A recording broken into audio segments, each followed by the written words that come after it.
પંચાયત સમાચાર 24 માં આપનું સ્વાગત છે। વિશ્વકર્મા મંદિરના દ્વિતીય પાટોત્સવ નિમિત્તે પંચાલ સમાજ નવયુવક મંડળ દ્વારા રક્તદાન કેમ્પ યોજાયો।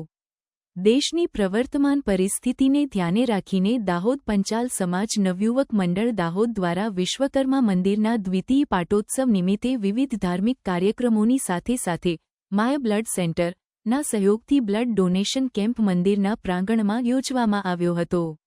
રક્તદાન માટે પંચાલ સમાજની મહિલાઓની અનોખી પહેલ જોવા મળી હતી, જેમાં મહિલાઓએ પહેલી વખત રક્તદાન કરી સિંદૂર માત્ર શૃંગાર નહીં પણ સેવા અને સામર્થ્યનું પ્રતીક છે તે પુરવાર કર્યું હતું। આ સાથે મોટી સંખ્યામાં યુવાનોએ પણ ઉપસ્થિત રહી રક્તદાન કર્યું હતું।